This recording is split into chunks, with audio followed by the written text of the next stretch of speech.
Well, hey, everybody, this is Robert, and welcome to Outbreak News TV. And today, what we're going to look at is Crimean-Congo hemorrhagic fever in Afghanistan, North Macedonia, and Iraq. Two are definitely considered hotspots for CCHF, and North Macedonia has reported a second case. So, we're going to take a quick look at it and a very quick review of what's going on in those countries. Let's go ahead and start with Afghanistan. Afghanistan is getting hit pretty hard with Crimean-Congo hemorrhagic fever this year. And let's take a look at some of the specifics. During the week ending August 5th, they reported 15 new cases and one new fatality. In addition, they had 76 suspected cases and 7 deaths that were on backlog that had been released and added to the cumulative. So that's given us a total now from January 1st to August 5th of 806 Crimean-Congo hemorrhagic fever cases, including 86 fatalities, which is nearly 11% case fatality rate. Now, concerning the fatalities, they have been reported from 14 different provinces throughout Afghanistan. And about exactly half of the fatalities were out of the capital of Kabul. 43 of them were in Kabul. Now, looking at Crimean-Congo hemorrhagic fever in Afghanistan for the past 6 years prior to this year, 2017 to 2022, they saw a total of 1,971 cases and 207 fatalities, respectively. Female infections represented about a quarter of all the cases, 510. And CCHF is frequently associated with animals and people that have occupations that have to do with animals, so butchers and farmers, etc. And these occupations accounted for 37.7% of the total, so 743 cases out of the 1,900 plus. And that was followed by housewives at 23.2%, or nearly 500 cases. Now, as I said in the intro, during 2023, we're seeing quite a spike in cases as compared to the previous 6 years. And on this chart that I'm showing, you can see that the average for the 6 years, the highest peak is slightly above 20 cases in 1 week. And here you can see there's been at least 100 cases in 1 week in 2023, and many, many weeks with much more than the 6 week or 6 year average prior to 2023. So what explains this increase? Well, there's a couple of things that the World Health Organization mentioned. They say a real increase in the number of cases that could be attributed to environmental and ecological changes affecting the vector's breeding, right? And they're talking about, in this case, ticks. And also enhanced reporting due to improvements brought to the National Disease Surveillance and Response. So that's what we're looking at. More issues with the vectors and better reporting, better surveillance going on in Afghanistan.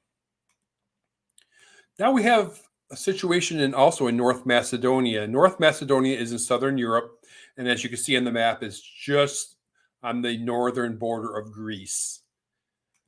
And we saw, I think it is on the end of July, a confirmed case.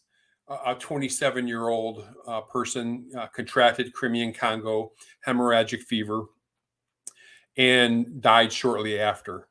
And you can check out that report on the website, outbreaknewstoday.com. You can see that scrolling at the bottom. And the new news is, according to this media report here, and also the European Centers for Disease Control, a second case has been confirmed. And it says, on August 8th, a second case of CCHF was reported in North Macedonia. The case is a close contact of the index case, the 27-year-old that died at the end of July.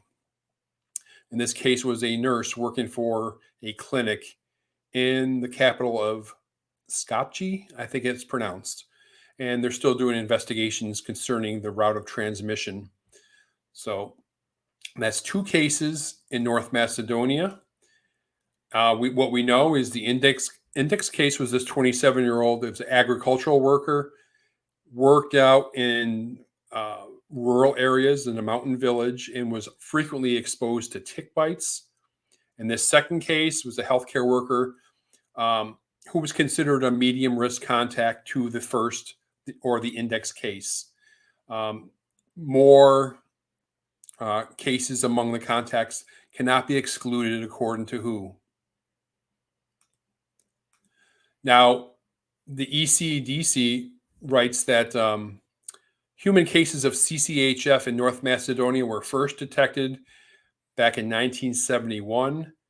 The virus was demonstrated in animal host and tick vectors in the country, and there's been sporadic cases ever since, and also sporadic cases in countries surrounding North Macedonia.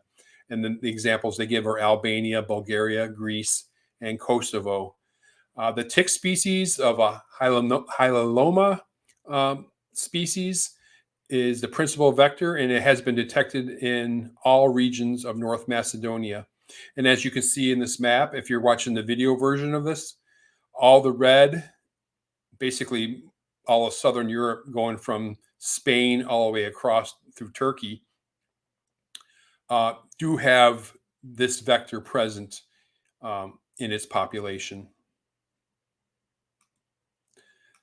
And lastly, just want to mention that Iraq, who got hit very hard with Crimean-Congo last year, continued to see a lot of cases.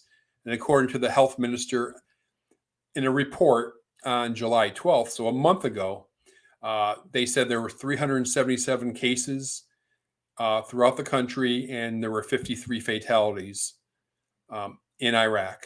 So still a situation in Iraq. And of course, it is still being reported in a number of other places. We're seeing cases in Pakistan.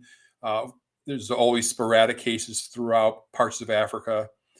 But right now, the ones that are making the headlines most are, of course, Afghanistan with over 800 cases, Iraq, and the 2 cases right now, possibly 2 and counting, in North Macedonia in Southern Europe.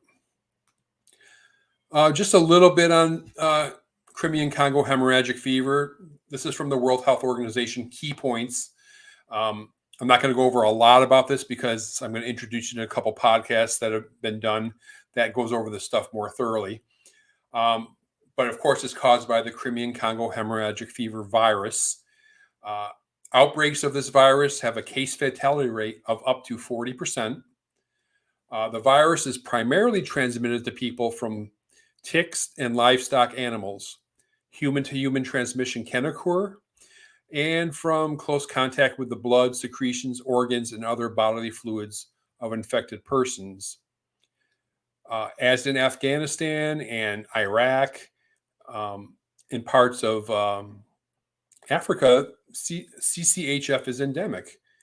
And basically, they give us a list of Africa, the Balkans, the Middle East, and Asia, countries south of the 50th parallel.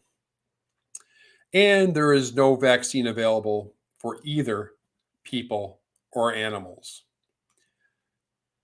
And lastly, I just put up the case definition that is in the outbreak toolbox provided by the World Health Organization.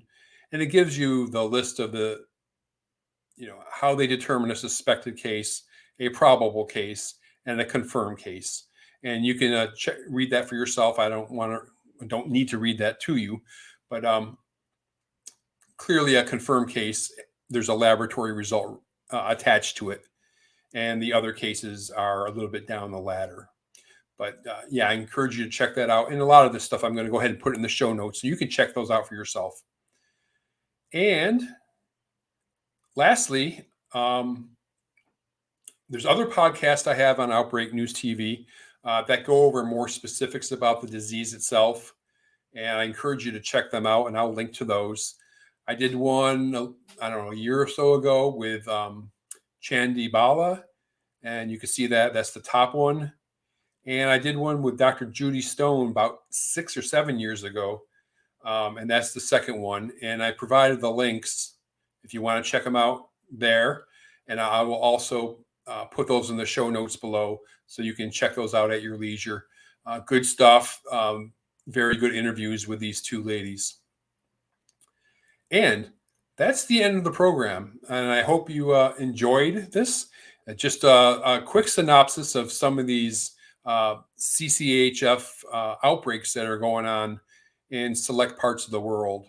If I was to do it on all the countries that are experiencing it, we'd be here a very long time. But these are some of the key ones right now. And I'm glad you watched. Subscribe, comment below, and just share it with your friends, whatever it takes. And thanks for watching. I appreciate it.